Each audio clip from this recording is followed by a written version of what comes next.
Well, spoiler. Hey, did we talk about E3 last? I mean, I wasn't on last podcast. No, I waited. No, because I thank knew you guys went. Yeah, we we did go. We did go to E3. Most of what we have to say is about Nintendo. Yeah, well, Sony, Microsoft. Honestly, like nobody this year really like wasted anyone's time. So I give them credit for that. Like Microsoft showed stuff, and even Sony showed some stuff that would be like, okay, this would be cooler if I was 14. But they never, you know what I mean? They never paraded anyone out to dance. There was never really a time waster thing. It was like, okay, cool, you know, whatever. Even, you know, Xbox One, they showed they got a Platinum exclusive now, the Scalebound. That's cool. But again, it was a lot of CG trailers. But it was like, okay, cool. They got some stuff coming. I like that the Japanese directors and the guys like Kamiya came to E3. Yeah, like, that was really cool. A lot of the guys came out to present their games, which I thought was cool. So Kamiya came. Yeah, he did. Yeah, he did. And then and Sony had a good mix of stuff, but you know, it's the same kind of thing. But anyway, Nintendo was the one. It's the same story last year, really. Nintendo was where on the show floor you wanted to go to play stuff. So we did. We played a lot of stuff. Nintendo let us go into like a little back area that had all the games loaded up on Wii U. Yeah, which is funny because I was like in line for what I thought was Mario Maker, and then I get to it's my turn. And he's like, "Hey, what game do you want to play?" And they were all just on the Wii U. I could choose any game. It was that's bitchy. Yeah, they had all the demos there. It was really cool. Before we get to Nintendo, real quick, because we talked about that a lot, we did play one other game, a couple other games actually, but one on the Oculus Rift, which I never played before. Yeah. What was it? What was it called? Damn, I was gonna have it. The Agency. The Agency. Is that what? Is that I think it was. Maybe. Whatever. I don't know if we'll find out. It was on the Oculus. It was on the Oculus. Nice. I've never done that before. Yeah. Yeah. Whoa. It's getting better. Holy shit, that was crazy. It's like there's a part where you're being. I wish I remember the game because it looked really cool and fun. But you're laying on a gurney and they're pushing you through it, and like you just look around and like you can see people talking and pointing to you, or like you looking this way. It's sick. And like you feel like I felt like I was in that room. It was the weirdest. It was the weirdest thing. I have to check to see if they've announced all this stuff, but I think they have now at this point. So I'll bring all the material next time, and we can talk more about that. Because this one little developer showed us a game they developed, and it was a lot of exploration, trying to get out of somewhere you're locked up, and playing it through that was like really cool. The only problem with it that I had was when you turn around in a first-person shooter or first-person game, it's really fast. So you get that place. But it was so fast that I was getting dizzy because I was like, oh fuck. Because it was just like you're in the room and all of a sudden like boom, and it was too much.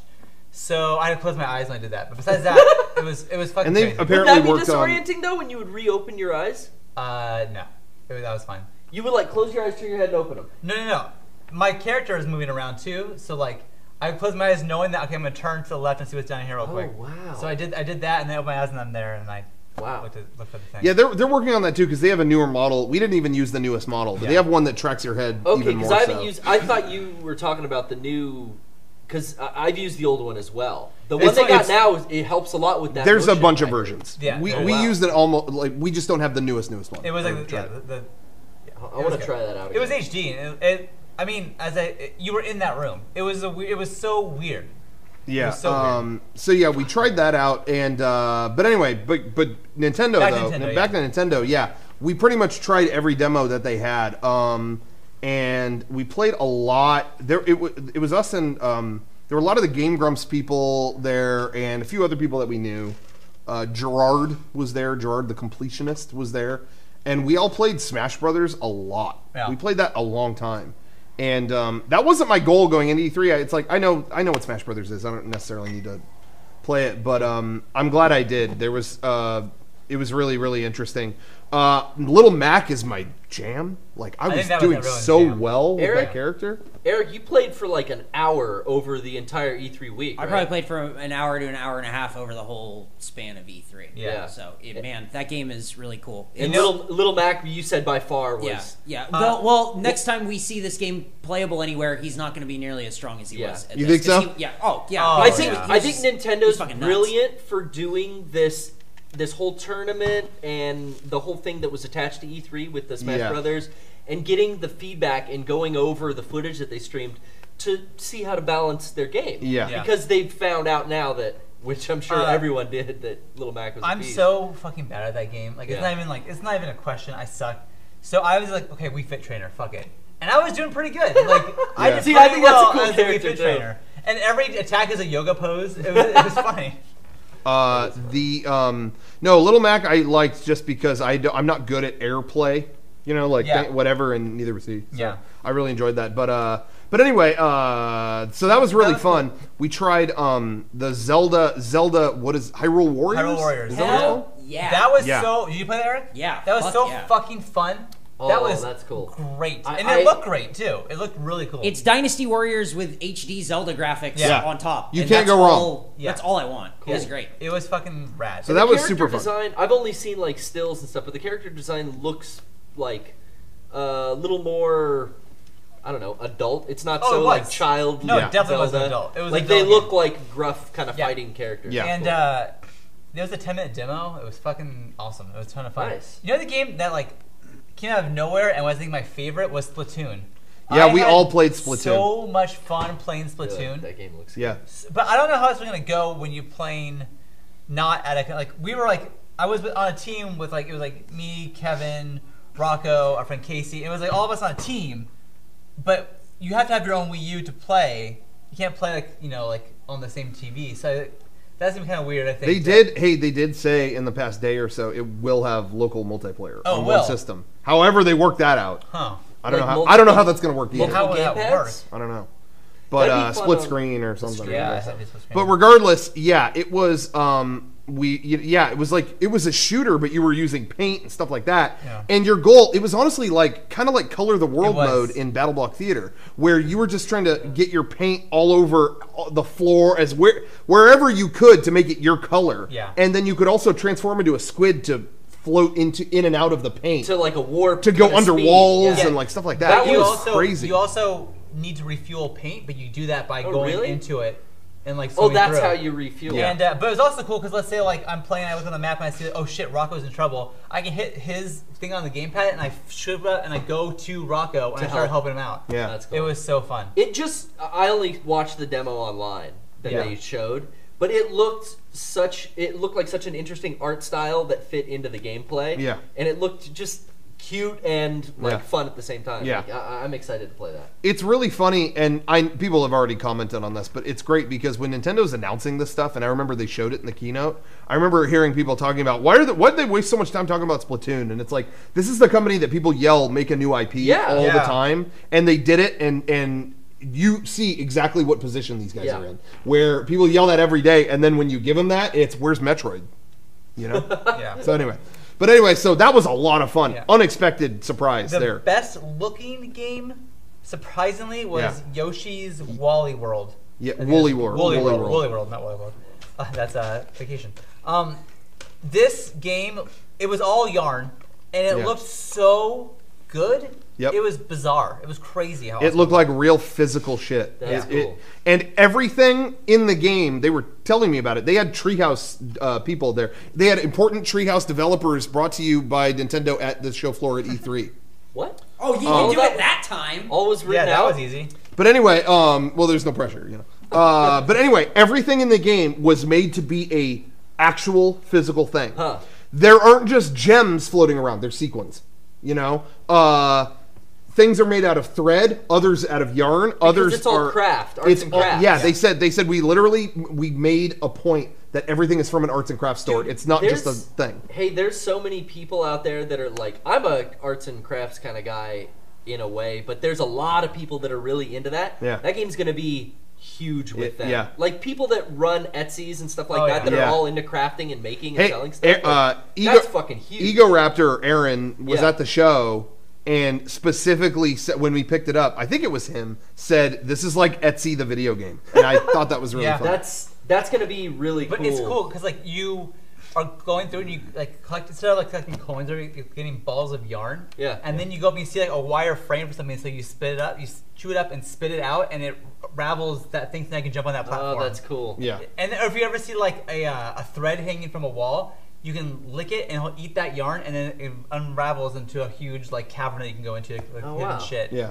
It was really nice. It was cool, and it played like Yoshi's Island, so that was good for me. Yeah. I didn't see anything from the game aside from stills, so I just knew what it looked like. But yeah, that was really cool. really, Nintendo, like, has me interested in every single thing. Yeah, I think they sold a lot of Wii Miyamoto, yeah, they did. Miyamoto had his own corner. Yeah. And it was just little games, little like mini games that he was working on. Yeah. And I played one of them. I didn't play both. But there was one, Project Guard. Project Guard, yeah, is the code name. And the game is that on the gamepad, it's like 8 security cameras. No, is that right? No. 12. 12 security cameras? On the TV, there's 12 security cameras you could watch at any given point. You're watching over a base. And on the gamepad is the map. And you can turn each security camera into a gun if you need to take care of a pest or someone trying to get in. Tower defense. Yes. So you're watching the security cameras. Oh shit! Someone's in quadrant 4. Where is that? And then you can hit that and shoot him from there. But then you have to constantly look back and forth because while you're shooting this guy in quadrant 4, someone in 8 is trying to break in. Yes. And it was like, oh my god! Like it was just 8, and then 12, and like you're trying to get like stressed out. Cool. It was so fun. Yeah. So it was just a little game, and then he also had Project Robo, but I didn't get to try that. Yeah. I lined up to play Project Robo, Miyamoto's other game. I was waiting there. I waited like 20 minutes. I was just behind some dude playing it. Then as I'm about to walk up, they went, I'm sorry. We're on a tight schedule. We have to cut a VIP in. I'm so sorry. And they brought in this like 6-year-old kid who was in the biggest suit. He was in a business suit 10 times bigger than him. He looked like the Talking Heads. I thought he was going to walk up onto the stage and start going like that, and it was like... So I'm standing there just like, are you serious? Okay. And he played one round of it, and I'm like, cool, well, it's my turn. Oh, play as long as you like. Just go ahead. And I'm like, well, I'm leaving then. I'm not going to do this. And Rich took control. Well, we found out who he was. So Aaron came by later and was like, I went to go play Smash Brothers, and some kid in a giant suit cut in front of me. And I was like, who was that? And he goes, they told me that's the son of the owner of E3. I was like, oh, yeah. Why is he wearing a giant Zoot He took his dad's suit. I don't know. Zusu Riot. So that was weird. But anyway, I didn't see a Star Fox demo anywhere there. Me neither. So I don't think that was there. And Bayonetta 2 was there, but I played that last year. Yeah. I know what I'm getting. And I didn't go to E3. You know what, though? I thought of you. You will love that Mario Maker. I played that, too. Oh, yeah. And that's right. That is a game 100% for you. Like, 100%. Hey, and it was I'll be making Marios. It was so easy. Go ahead. Derek, I also thought of you. You will really like Smash Brothers. That's good. Oh, yeah. It was so easy to make a level and do things, and then you can turn it from the first Mario to Mario's Wii U graphics in one click, and it's everything is now in that. And I didn't know that. I think that's that's what I was going to say. I think that a thing that didn't. I feel like it did. This news didn't get out. The Mario Maker, you make everything in Mario 1 graphics really simplified, but then all you can do is hit a button to change the styles. And it's all that. And then it looks like a Wii U game. Nothing I've seen and read express that. Exactly. All I saw was, you can make Mario 1 levels. Yeah. That's cool. I'm still going to get that. Yeah. But that feature you're talking about reminds me of how Halo Legacy could switch from the Halo 1 to the new... Yeah. That sounds fucking 10 times cool. Yeah, exactly. You can pick what style you want it. Are awesome. Yeah. So, anyway, I was surprised I didn't see that on a lot of websites listed. But you can do that, and they confirmed this. This for me was the big deal for me. I'm not good at making levels and stuff. That's something Derek is really good at in certain games. But Mario Paint back in the day had a music creator. Oh yeah. Composer. This game is going to have it. Really? It's made by the same team who did Mario Paint, so it's like, I kind of want to do that. That'll be cool. Oh, nice. But anyway, that's that. I think is that it? I think that's it for E3. I think we'll talk more about that Oculus game next week because I want to promote them a lot. Yeah, they were fucking rad. So. Rocco's proven he's far better detective than the rest of us here. Why? He's gotten to the bottom of Mario Maker. We had no idea. Did. Yeah. He cracked it wide open. Congratulations on the case. To the bottom. Yeah. Thank you. You deserve Case that. closed on Mario Maker. Oh, I did want to say real quick because I see people talking about it. They announced Xenoblade sequel, Xenoblade Chronicles X. That's for me like one of my most. I can't wait for that. They had a station for it at E3. I walked into the booth and in the far corner, is it play? Oh my god! And I ran over there and I was like, oh my god! Like, is this playable? And she's like, no, this is the trailer. Oh, okay. But it was at a station just like any other game. You just couldn't play it.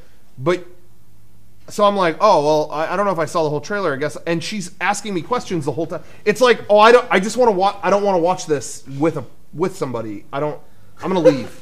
Shut up and let me watch this is what it was like, so did you play the first one? Yeah, I didn't, yeah. I'll just kind of. Is this on YouTube? Yeah. Oh, there's like dialogue and shit that she's talking about? It was just awkward. There was someone literally standing right next to the screen. Okay, yeah, watch the trailer. It was like, no, I'm gonna go. That happened every time I was playing Smash Brothers. Oh, really? Yeah, they try to talk to you, huh? They're like trying to hold conversation and go like, "Yeah, did you like the other Smash Brothers? Yeah, hey, I'm busy. Yeah. Like, I'm sorry. We can play. We can talk. No, I didn't like those. They sucked. We can talk in between rounds. I don't play video People games. are saying a cool idea would be if they threw the first Xenoblade is like impossible to get now. Yeah. If they threw that in with the sequel, that's not impossible because they did that with Bayonetta. I think that's really cool. Bayo's doing it. They're just throwing it in with some extra stuff. I only call it Bayo now. Cool. Big Bayo fan. I only call it Scott.